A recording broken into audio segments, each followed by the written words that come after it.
Halo guys, apa kabar kalian semua? Mimin di sini bakal melanjutkan alur cerita Sword Star. Disclaimer dulu bahwa kemungkinan besar ada perbedaan antara novel dan versi Donghuanya, tapi alur cerita utamanya tetap sama. Jadi tanpa ragu, Mimin akan membawakan alur ceritanya. Ibu kota kerajaan Yu, di dalam istana megah yang berdiri kokoh di tengah lautan kabut spiritual. Di aula utama, dua sosok berdiri saling berpandangan. Itu Jagal Hitam dan Souzi. Keduanya terlihat tegang, seolah tak percaya dengan perintah yang baru saja mereka dengar. Apakah raja benar-benar ingin membawa kita ke kota Huyang? Tubuhnya yang besar dan berlemak sedikit berguncang. Sebagai seorang dewa sejati abadi, dia biasanya dihormati dimanapun ia berada. Namun kesempatan untuk ikut dalam perjalanan raja adalah hal yang tak pernah ia bayangkan. Bahkan aku pun ikut, gumam Souzi tak kalah bingung. Di antara keenam pelayan, hanya aku yang dewa sejati ruang hampa. Aku tak menyangka akan terpilih. Suasana hening beberapa saat, hingga suara berat bergema dari depan.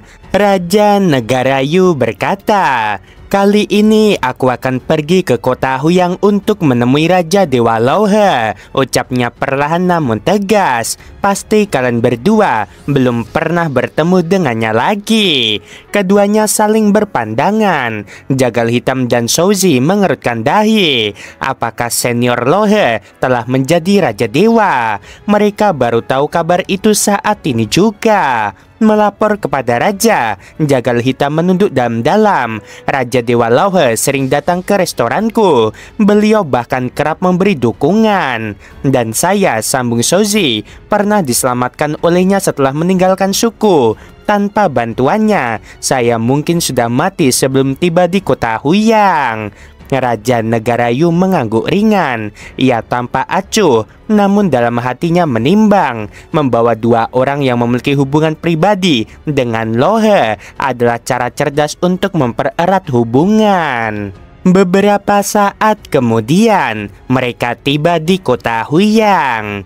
"Lauhe," gumam Raja Negara Yu, terbang pelan di depan rombongannya menuju kediaman pemilik kota. Wajahnya menyiratkan kekhawatiran yang jarang terlihat.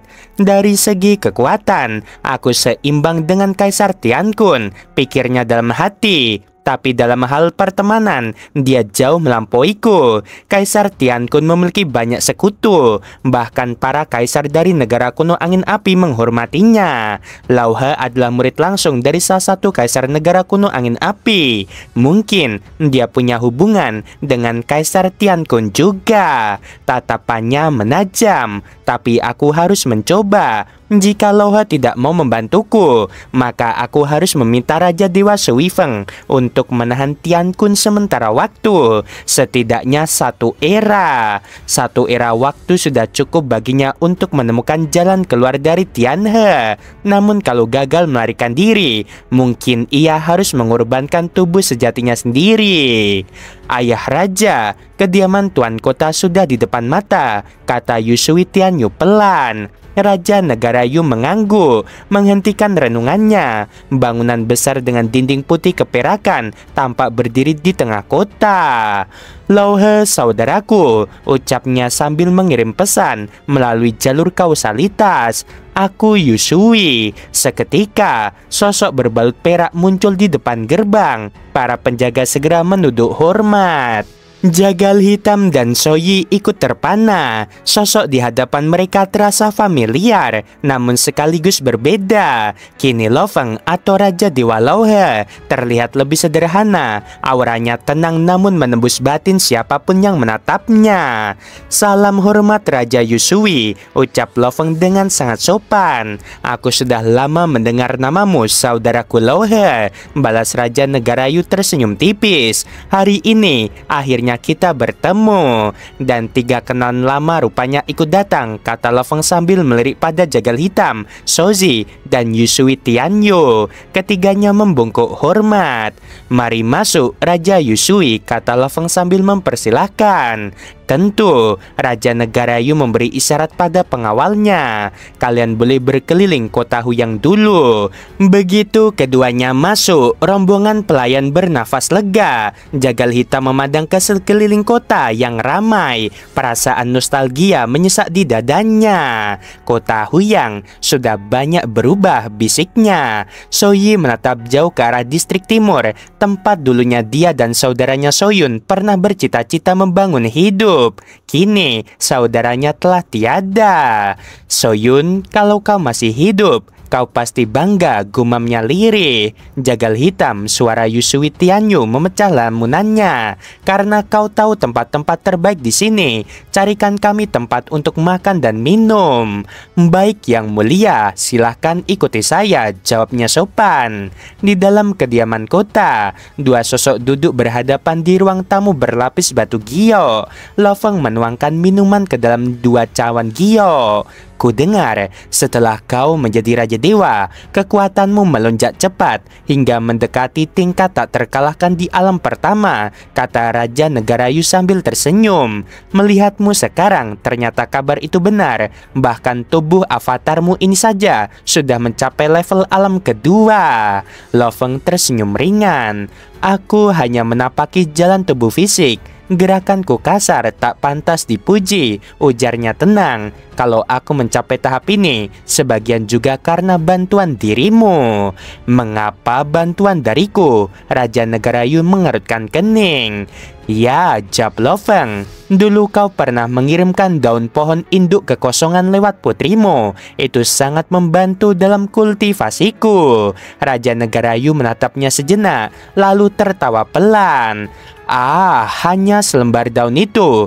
Untukku itu benda kecil, hanya membantu dewa sejati menembus lapisan kekacauan primal. Aku tak menyangka benda sesederhana itu begitu berarti bagimu. Bagi orang lain mungkin biasa, tapi bagiku, daun itu membuka jalan yang tidak pernah kutemukan sebelumnya, kata Loveng. Raja Negara Yu menatap Loveng dalam diam, merasakan ketulusan dari ucapannya. Hatinya menjadi lebih tenang. Ia tahu Lauhe tidak menyimpan dendam atau niat yang buruk. Saudaraku Lauhe, ucapnya akhirnya, tujuanku datang ke sini adalah untuk meminta bantuanmu dalam urusan penting. Silahkan bicara. Loveng mengangguk sambil menuangkan lagi anggur surgawi ke cawan tamunya. Kau tahu situasi antara kerajaan Si dan kerajaan Yu, ucap Raja Negara Yu perlahan. Aku tahu, jawab Loveng. Selama kau masih hidup, mereka tak akan berani menghancurkan kerajaan Yu secara langsung. Raja Negara Yu tersenyum getir. Mereka tak akan menghancurkan, tapi mereka bisa menggerogoti sedikit demi sedikit. Saat ini, 9 dari 10 wilayah kami sudah direbut. Para Raja Dewa dan prajurit kekacauan primal satu persatu pergi, dan klanku mulai kehilangan sumber daya. Pada akhirnya, tak ada yang bisa bertahan tanpa wilayah dan harta, gumam Loveng. Itu benar, jawab Raja Negara Yu. Aku masih bisa melawan, tapi keluargaku, keturunanku, semua akan menderita. Karena itu, aku datang padamu untuk memohon bantuanmu, saudaraku Lauhe. Ia menatap lurus pada mata Loveng. Kau adalah penguasa lokal yang kuat dan menguasai teknik cloning. Bahkan Kaisar Tiankun pun tak akan bisa menjatuhkan dirimu. Jika kau mau menolongku menahan kerajaan Si, aku siap membayar harga yang pantas. Loveng menatapnya diam, mendengarkan dengan tenang. Aku punya 2 tawaran, lanjut Raja Negara Yu. Pertama, bergabunglah dengan kerajaan Yu sebagai Raja Dewa kami. Aku akan memberimu wilayah dan harta tak batas. Kedua, jika kau enggan terikat, anggap saja aku menyewamu. Aku bersedia menyerahkan 20 prefektur kekacauan primal atau harta senilai 100 juta poin merit sebagai gantinya. Loveng terdiam beberapa saat, kemudian tersenyum. Aku tak perlu bergabung dengan kerajaan Yu, katanya akhirnya. 10 prefektur primal sudah cukup. Dengan itu, aku akan membantumu menahan kerajaan Si. Raja Negara Yu menatapnya terkejut. Kau setuju? Dan hanya dengan 10 prefektur, daun pohon induk kekosongan yang dulu kau berikan telah menolongku lebih dari yang kau tahu, jawab Lo Feng lembut. Anggap saja ini bentuk balas jasaku. Dia lalu melambaikan tangannya, memunculkan peta besar di udara. 10 wilayah primal di sekitar kota Huyang langsung bercahaya di permukaan peta itu. 10 wilayah ini, ujar Lo Feng, biarkan menjadi tanggung jawabku, termasuk prefektur Jiujiang. Di sana ada temanku, Markuis Jiujiang. Siapkan wilayah yang layak untuknya. Raja Negara Yu berdiri, menatap Lo Feng dengan rasa haru yang tulus. Saudaraku Lo He, atas bantuanmu ini, aku Yusui, Raja Negara Yu, akan mengingatnya selamanya. Saudara Lo He, kapan kau bisa membantuku? Kunjungannya kali ini bukanlah hal kecil. Setelah Lo He turun tangan, seluruh tekanan kerajaan Xi akan menimpa dirinya. Persiapan matang jelas dibutuhkan. Namun Lo Feng hanya tersenyum tenang. Kapanpun kau membutuhkannya, jawabnya ringan. Raja Negara Yu tertegun sejenak, lalu tertawa lepas. Bagus, sesederhana itu. Sungguh menyegarkan. Kalau saja semua Raja Dewa bersikap lugas seperti itu, mungkin aku sudah punya 100 sahabat sejati. Lo Feng hanya membalas dengan senyum tipis. Aku akan menunggu kabar darimu. Raja Negara Yu mengangguk mantap. Kita tunggu 1 hari. Aku akan merebut kembali 10 prefektur kekacauan primal itu terlebih dahulu. Mereka semua sudah punya pemiliknya. Dan bila nanti kerajaan Xi terusir, merebutnya kembali akan jauh lebih sulit. Baiklah, jawab Lo Feng singkat. Raja Negara Yu pun berdiri. Saudara Lo He, bantuanmu kali ini tak akan kulupakan. Jika ada waktu, aku pasti membalasnya. Lo Feng ikut bangkit, menatapnya dengan senyum tenang. Ketika aku membutuhkan bantuanmu suatu hari nanti, aku tak akan sungkan memintanya. Raja Negara Yu tertawa kecil. Itu janji. Ia lalu berbalik dan segera meninggalkan kota Huyang bersama ke-6 pelayannya, kembali ke ibu kota kerajaan Yu. Begitu sosok sang raja menghilang di kejauhan, Lo Feng berdiri di atas menara tinggi mansion tuan kota. Jubahnya berkibar diterpa angin.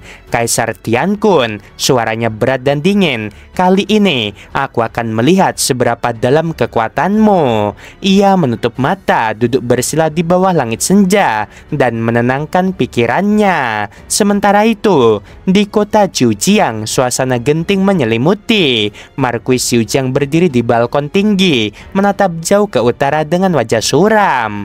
Kerajaan Xi menyerang dari segala arah, gumamnya. Prefektur di sekitarku jatuh satu demi satu. Hanya wilayahku yang masih bertahan. Ia menghela napas berat. Tapi ini bukan karena aku. Ini karena Raja Dewa Lo He. Ia berlangganan intelijen Lo He, meski hanya tingkat dasar, karena yang lebih tinggi terlalu mahal bagi seorang markuis kecil sepertinya. Namun kabar tentang Lo He telah tersebar ke seluruh negara.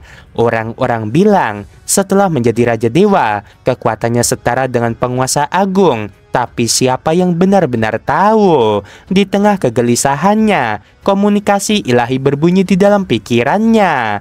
Markuis Jiujiang segera menunduk hormat. Aku ingin merebut kembali prefektur kekacauan primal milikmu, kata suara Raja Negara Yu. Sebagai gantinya, kau akan menerima prefektur Shijiang di pedalaman. Itu lebih besar, lebih kaya. Apakah kau bersedia?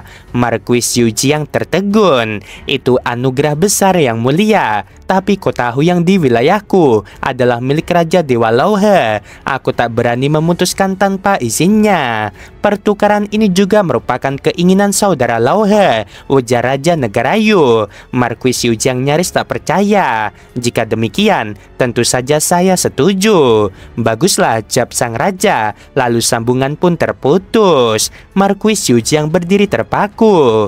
Raja Dewa Lo He berpihak pada Raja Negara Yu. Dunia ini benar-benar akan berubah. Dalam waktu singkat, Raja Negara Yu berhasil merebut kembali 10 prefektur kekacauan primal tanpa pertumpahan darah besar. Beberapa markuis memilih bertukar wilayah, beberapa menyerah. dan sebagian memilih meninggalkan kerajaan Yu. Yang bertahan akan kuberi kota dan pasir kosmik, ujar raja dengan tegas. Yang pergilah dengan damai. Namun semua tahu badai besar baru akan dimulai. Hari itu tiba. Raja negara Yu mengirim pesan singkat melalui hubungan sebab akibat. Lohe, segalanya telah siap. Cepat sekali, gumam Lo Feng di menara tinggi kota Huyang. Ia membuka matanya perlahan. Baiklah, mulai sekarang serahkan padaku. Di perbatasan antara dua kerajaan, pasukan besar kerajaan Si mengepung kota Fuzen. 3 makhluk raksasa dari alam kekacauan primal berdiri di langit. Aura mereka mengguncang bumi.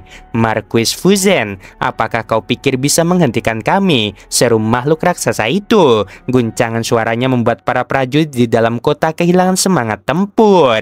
Marquis Fuzen berdiri di aula kediamannya. Wajahnya pucat namun matanya keras. Kerajaan Si benar-benar sudah gila, desisnya. Tapi raja belum memberi perintah. Tiba-tiba udara bergetar. Kekuatan misterius menyapu seluruh dunia. Cahaya dan suara lenyap seketika, berganti gelap gulita yang penuh tekanan luar biasa. Apa ini? Bahkan ketiga makhluk alam kekacauan primal kerajaan Si mendadak berubah warna. Aku Lohe, atas permintaan Raja Negara Yu, aku datang untuk menuntaskan urusan invasi kerajaan Si. Setiap kata mengguncang dunia. Makhluk-makhluk dari alam kekacauan primal berlutut, ngeri melihat bagaimana satu pandangan saja dari wajah raksasa itu membuat kekuatan dunia bergemuruh seperti badai surgawi. Anak-anak kecil dari kerajaan Si, suaranya bergema dingin. Kalian punya waktu 1 hari untuk meninggalkan wilayah kerajaan Yu. Jika tidak, maka tak perlu pergi sama sekali. Lalu langit pun bergetar. Kekuatan dunia Lohe atau Lo Feng menyapu seluruh pasukan musuh, menyingkirkan mereka dari setiap kota, menghancurkan formasi, dan menenggelamkan medan perang dalam keheningan yang mencekam. Pasukan kerajaan Si pernah tercerai-berai di hutan belantara, panik dan tak berdaya di bawah tekanan kekuatan dunia yang mengerikan. Namun, ketika suara Lo Feng menggema di langit dan bumi, mereka semua justru menghela napas lega.